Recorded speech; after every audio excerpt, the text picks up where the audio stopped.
everyone, and welcome to another Step for Youth podcast, a City of Houston initiative for youth and by youth. As part of becoming a child-friendly city, Houston Youth, through the Mayor's Office of Education and Youth Engagement, developed this podcast to create a space for youth to share their experiences and thoughts on the state of children's rights in their city. We aim to promote the rights of Houstonians and children everywhere by talking to experts who protect children's rights, highlighting the importance of youth voices, empowering youth to advocate for themselves as well as their community, and inviting youth to join and support organizations that prioritize their rights, such as the Child Friendly Cities Initiative, or short, CFCI. And when we talk about children's rights, we're talking about the articles listed in the United Nations Convention of the Rights of a Child. For example, the convention states that every child has a right to a standard of living that permits them to develop physically, cognitively, spiritually, morally, and socially. The City of Houston continues to ensure that this responsibility is met and supports youth to be an active, essential part of our society. On November 19, 2019, Houston's Mayor Sylvester Turner became the first U.S. mayor to sign UNICEF's Global Child-Friendly Cities Manifesto. And in August 2020, Houston became the first city in the U.S. to be nominated as a candidate for UNICEF's official recognition as a child-friendly city. Oftentimes, child and youth voices are not heard on some of the most significant issues impacting their communities. Join us today to learn and hear about how Houston and its youth leaders can achieve safe and compassionate communities for all young people. Hello everyone! We are your hosts. My name is Cardin, and I am from Davis High School. I'm a junior.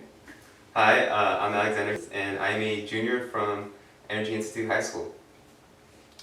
We are part of the City of Houston's Child Friendly Cities Initiative, or CFCI for short, which aims to create awareness and advocate for children's rights.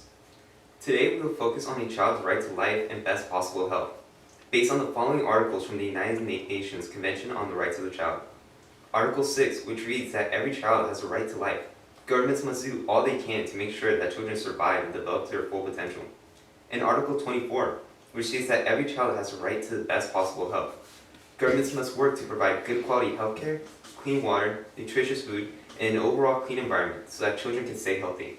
These articles seek to ensure a child's right to a clean, safe, and sustainable living environment for healthy development, which can include affordable and secure housing, clean air, and access to the outdoors. In today's episode, we have an amazing guest who works hard every day to ensure that these rights are secured in Houston. We are very excited to introduce you all to Jaime Gonzalez, the Community and Equitable Conservation Programs Director at the Nature Conservancy. I am so thrilled to be here. Thank you for having me. Jaime is a conservationist, environmental educator, communicator, and network weaver. He works with communities to co-create healthier, more climate-ready, equitable, and wildlife-rich places using One Health framings and actions. One Health is a concept that believes the health of our human communities, native plants, domesticated animals, soil, air, climate, and water are intricately linked, and all form part of a healthy planet. Jaime also serves as the vice chair of the North American Association for Environmental Education, which sets national standards for environmental education excellence. Thank you, Jaime, for all that you do and for being here with us today. Now, let's get right to some questions. Jaime, what inspired you to become an advocate for environmental rights? Well, I think, that's a great question. I think part of it is that I've always had a love of the outdoors and nature. I grew up in Aldine, which is just north of Houston. And at that time, Aldine was very green, had lots of wildlife, and as a kid, I loved to explore. Later in my life, I saw that nature was being damaged for a number of reasons, including the forest that I grew up in, Aldine, was converted into a junkyard when I was in college. So that really encouraged me to go into a career in conservation. At first, I worked to really conserve biodiversity, all the diversity of wild plants and animals. Later on in my career, I found out that people were harmed when they didn't have clean air and water and soil and a healthy climate. So that's when I became engaged in what's called One Health, where we're really looking at how can nature be put into communities for human health and well-being, while also providing habitat for biodiversity. So have you always been passionate about bettering the environment? I grew up with fewer resources, and so I didn't really go camping when I was a kid. My parents didn't have the money to take me to a national park or even a state park. And so I knew that whatever nature was surrounding me every day was the nature that I was going to get. So when I work in communities like Gulfton or other parts of the city where I know that families don't have a lot of disposable income or transportation to go to these places, I always think that people should have the nature in their neighborhood that is uplifting and protects them from climate change and is beautiful and clean. And they shouldn't have to leave their neighborhood. If they do, it's great if they go to these places, but everybody deserves it. It's really wonderful to me how you seem so thoughtful whenever you consider these environmentalism efforts. Something that I noticed that you seem to mention quite a bit is equity in access to nature. And I was wondering if you could elaborate on how socioeconomic status impacts people's access to a clean and safe environment. So the field of conservation has done immeasurable amounts of good. We have safeguarded some of the most iconic places like the Grand Canyon and Yosemite and Yellowstone, and some of the best places here in Texas as well. Nature Conservancy has protected nearly 1 million acres. But we always haven't looked to communities of color, to disinvested communities, communities that live in cities, in terms of how do we get this high quality nature everywhere, right? So I think that equity in a time where 85% of Texans are urbanites. A lot of the places we've conserved historically are in rural places or very far away places. So this is a great time, I think, for conservation to think, where can we work and learn from communities to deploy nature so that everybody benefits, the people, the wildlife, and everybody in between, because we're really on one arc together, and we'll either float or sink together. So having a platform where conservation really is leaning in with communities and learning from communities is super important. Also to build upon what you kind of said earlier about how when the forest by our neighborhood was turned to a landfill, we think of projects that do the inverse. Like I know out in Sunnyside, they're turning a former landfill into, I believe, a solar farm. Mm-hmm. So what do you think of projects like that?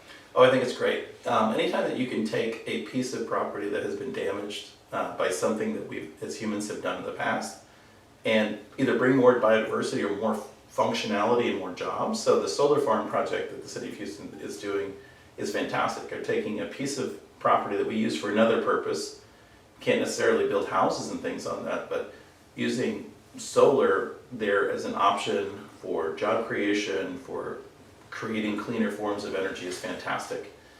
You know, there are a lot of places, I think, in the city where we have super hot parking lots. And in some places in the country, they're putting coverings over those and then putting solar panels. So you get that dual benefit of, you get clean energy generation close to the source where people need it, and then you have a shading impact. In terms of doing the reverse of what you were saying, which is like turning something natural into something like a junkyard or a landfill, which happened in my neighborhood. What we do when we bring nature back, some of these ancient ecologies, some of these things, some of these species have been here for 40,000 years, we know from the pollen record. So when we bring back these ancient beings, these ancient ecologies back in the city, we're actually taking ground, we're not losing ground, we're taking ground for nature. And in so many ways, what we're also doing is this, we're reconnecting a people back to their land, right? So it's not just that it's performing functions that we can measure, like reducing the heat, soaking up water, things like that, which are very important. It's also that in modern society, people are feeling kind of disconnected from each other, from place. And in a lot of ways, what we're doing is also called placemaking. We're making sure that people feel like, oh, this place is understandable to me, right? So I think that's a really important kind of quality of life thing that people don't consider sometimes when we're taking ground, we're rewilding parts of the city. That's awesome, Jaime.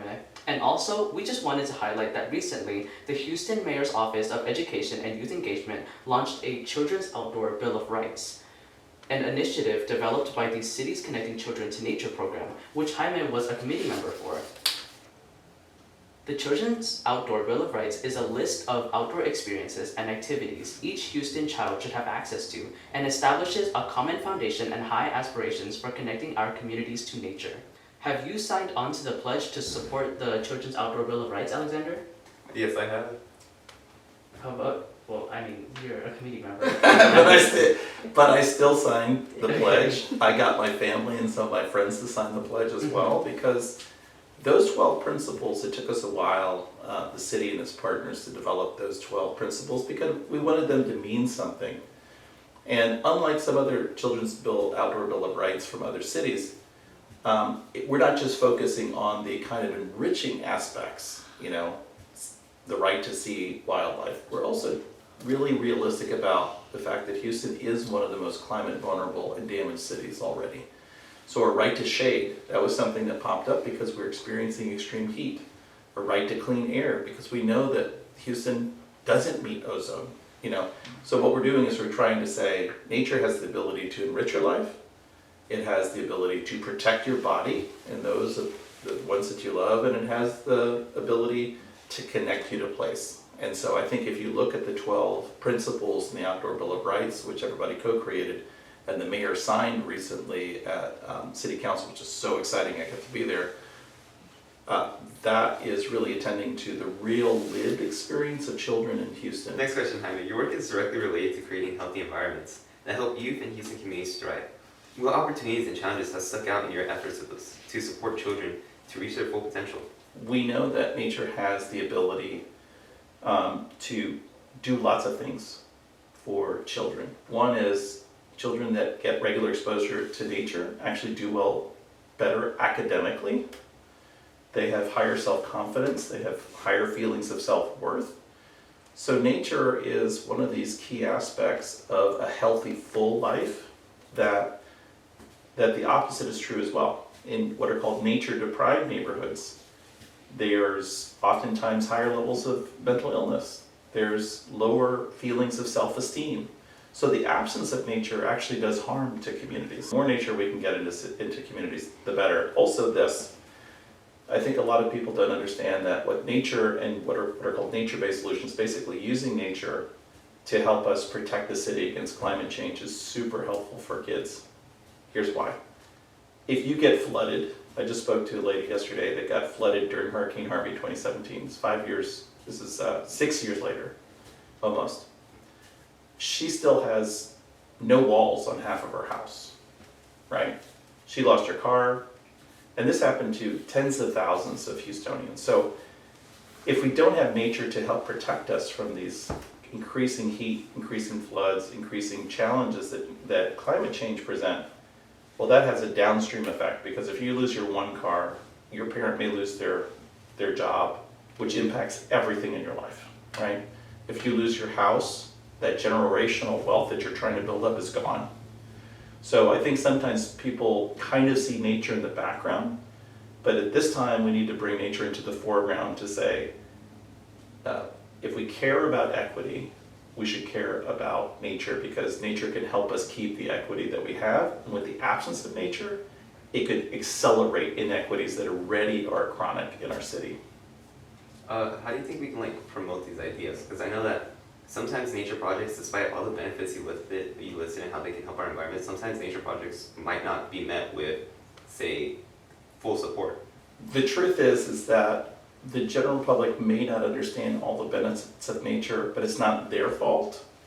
And I'm not going to say it's anybody's fault, but what I can say is that environmental groups, conservation groups, can do a much better job of communicating that. And we haven't always communicated that, particularly to communities that we have not engaged with. So we as conservationists have to do our homework and do a better job of not just communicating it to the general public, that's talking at people, but talking with people to co-create messages which resonate with their daily lived experience, right? So I think it's up to us to really start to lean in more that way. That's a great question. Because a lot of times, these are not technical problems. We know how to plant trees, we know how to put prairies in, we know how to do wetlands, the engineering, all of that. It's a story problem. And if we have a story problem, then it's hard to do anything else. So fixing the story problem is going to be really important. Do you think that schools can play a role in this? Absolutely. A lot of schoolyards right now, particularly in Houston where schoolyards are bigger than in other cities, are non-sustainable landscapes. Many of them have a few trees, and then the rest of it is mowed. And when you mow it, a lot of things happen. One is it creates an inordinate amount of air pollution in communities that don't need more air pollution.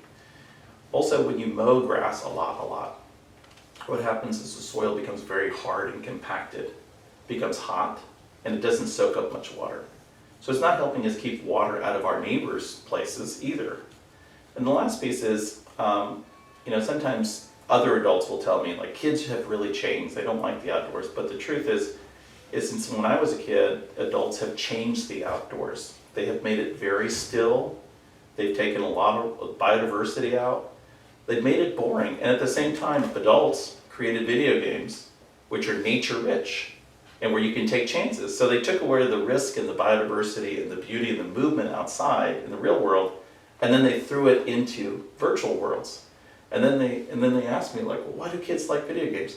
They can take chances, they're more nature rich, they're imaginative, and compared to the outside that we created, it's richer and fuller. So if I was, your age, I'd probably be playing tons of video games too. So our challenge is to not get rid of video games, but rather to make the outdoors a lot more enjoyable, including on schoolyards, and at the same time make the city more resilient. You mentioned working with these urbanites a lot, right? Mm-hmm.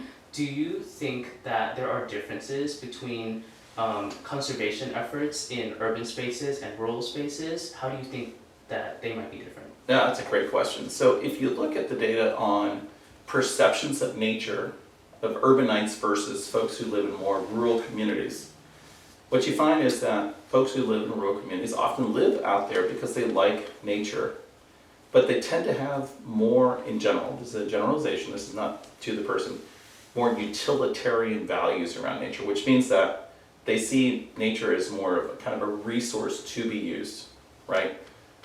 Urbanites tend to value nature slightly more than rural folks as inherent value. Like, that stuff has inherent value, it has inherent rights. We like that it's around, even if we're not using it for something, right? So that's a data point. So every time you go to a different community, whether it's urban or rural, the best thing to do is to talk to the people, engage them, understand what their values are, because what I always tell people is you're never going to teach anybody new values. Values are very inherent, right? But what you can do is you can see and you can talk to them and find out where your values align, right? Because I'm not trying to trick anybody into doing anything. So I think that there are opportunities, though, to synchronize, and here's what I mean. One of the things that we're doing at the Nature Conservancy in Texas now is we're using rural preserves, these iconic spaces around Houston, and also in Dallas, where we have prairies, to harvest seeds, bring them into the city for restoration projects. So we just provided seeds for the Memorial Park Fan Bridge, which is really an amazing space, or a preschool that I'm working on, or other spaces. So we can use those natural resources in the rural areas to uplift urban areas. So what I'm looking at is there could be a pollination between urban and rural interests. How do you think that children play a role in this? Because, we're on a podcast regarding children's rights, and this episode is about the outdoors, right? Yeah. How do you think that children in these urban spaces play a part in environmental advocacy? Yeah, the way I tend to think about change is I think in terms of pictures, because I'm a very visual person. So there's something called the mid-air when we're talking about lightning. So a lot of times people think that lightning goes from the top down to the ground. But if you actually do a slow motion of lightning, there's a bolt coming down and then this bolt comes up from the ground and they meet in the middle. That's the mid-air. Change in many ways happens the same way. There's legislation, there's funding, there's power that mandates things coming down, and then there's power and upwilling and community engagement from the bottom, changing the system up. So it's when you get that change from the top and the bottom aligning that you get a lot of change. So as far as youth are concerned, as they learn more about sustainability, environmental care, restoration, they can impact their families, their communities, their schools, and be the ambassadors for that change. And when they do that, they can change the system upward, right? And if the policymakers, the decision makers, the mayors, the county judges, the funders, all those people at the top level are listening and hearing their youngest constituents, they'll go, that's a great idea. Let's go ahead and find the funding and the power with the juice to do that. So I think that youth can be incredibly important. For all those youth that are listening to this podcast, what kind of actions do you recommend they take? What kind of actions can they take in terms of improving their communities in environmentalism?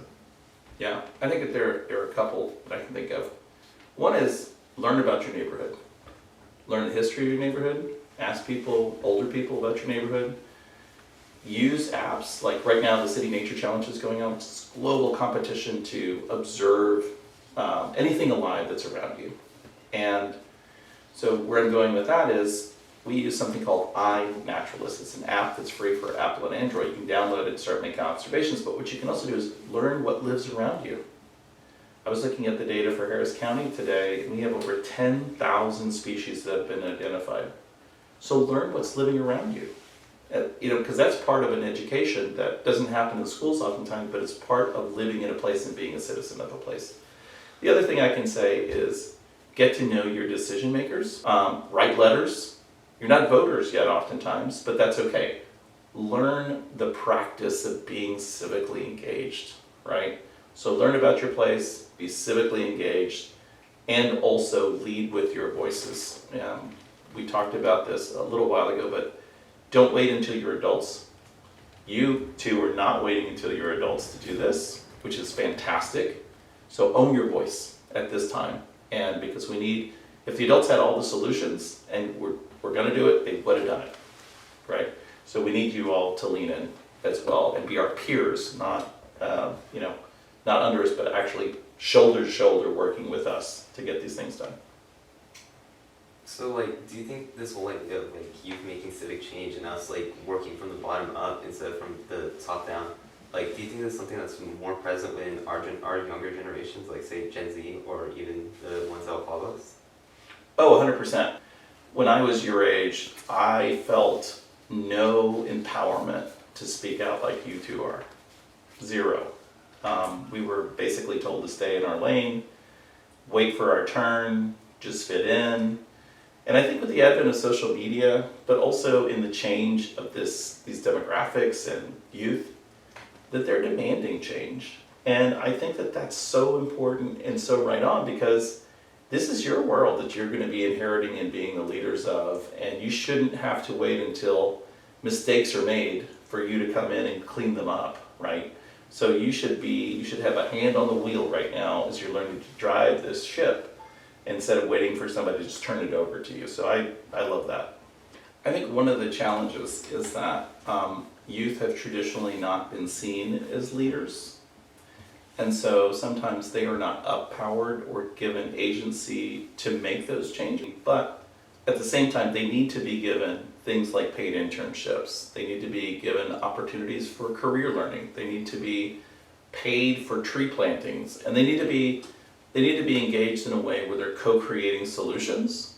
I think on the positive side, on the growth mindset side, like you talked about earlier, I think that there are so many channels for communicating with youth now and getting them engaged in public policy and advocating for stuff. I think it's fantastic. And so I think one of the things is providing youth with opportunities to live out their values by doing action-oriented things in the world. Super important. And sometimes we're limited, talk about a barrier, by staffing and time and money to do that. So really looking for new sources of funding that engage more youth is going to be important. Do you think one key to engagement would be starting clubs in schools that work to promote environmental efforts, or even a tree planting club per se? Absolutely. You got to start somewhere.